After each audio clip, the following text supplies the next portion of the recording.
Hello दोस्तों, आप सभी को मेरे चैनल स्टडी विद मी पर स्वागत है। चलिए बिना देर किए वीडियो स्टार्ट करते हैं। पूस की रात कहानी का सारांश। ये कहानी एक मामूली ग्रामीण किसान हल्कू की है। उसके पास थोड़ी सी जमीन है जिस पर खेती करके वह अपना तथा अपनी पत्नी मुन्नी का गुजारा करता है। लेकिन खेती से जो आय होती है उसमें से कुछ रुपया घर गृहस्थी तथा बाकी कर्ज चुकाने में चला जाता था, क्योंकि हल्कू पर जमींदार का कर्ज था।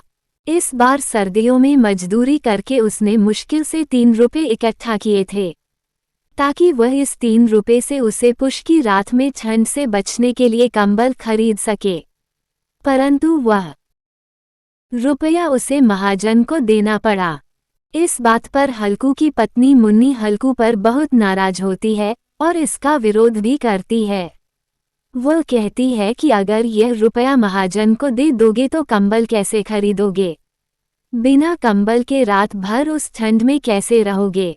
परंतु हल्कू के समझाने पर वह समझ जाती है, क्योंकि महाजन हल्कू को अपशब्द बोलता है। हल्कू की पत्नी इस बात पर बहुत दुखी होती है, लेकिन उसके पास 3 रुपये देने के सिवाय और कोई दूसरा उपाय भी नहीं होता। हल्कू के पास एक कुत्ता था, उस कुत्ते का नाम जबरा है। हल्कू रात में अपने खेत की रखवाली करने के लिए जाता है। उसका कुत्ता जबरा भी उसके साथ जाता है। वही अंधकार और अकेलेपन में उसका साथी है।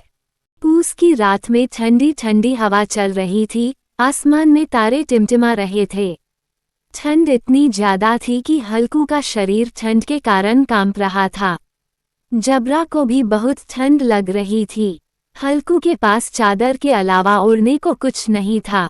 वो कुत्ते के साथ मन बहलाने की कोशिश करता है। दोनों ठंड रात में एक साथ समय बिताने के लिए आपस में बातें करने लगे, किंतु ठंड से मुक्ति नहीं मिलती। हल्कू अपने कुत्ते से कहता है कि आग से ठंड कम हो जाएगी। वह पास के आम के बगीचे से पत्तियां इकट्ठी कर अलाव जलाता है। दोनों आग से तापने लगे। अलाव की आग से उनका शरीर गर्मा जाता है और उन्हें राहत मिलती है। जब तक अलाव जलता रहा दोनों आग के सामने बैठे तापते रहे।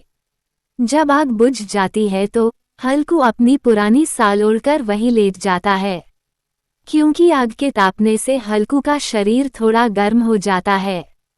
हल्कू का कुत्ता जबरा भी हल्कू के पास ही लेट जाता है।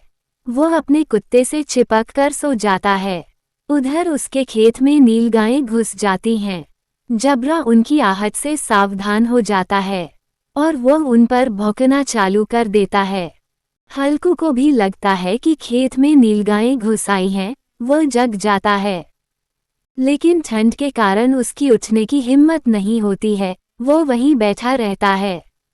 एक बार उठता भी है तो ठंडी हवा के झोंके से पुनः बैठ जाता है।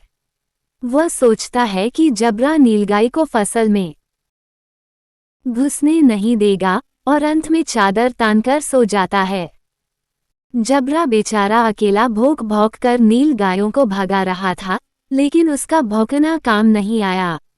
पूरी फसल नीलगाय खा जाती हैं। जब सुबह हुई उसकी पत्नी मुन्नी खेत में आकर देखती है, जबरा बेचारा चुपचाप खेत के बगल में बैठा होता है। मुन्नी हल्कू को जाकर देखती है, वह सो रहा था।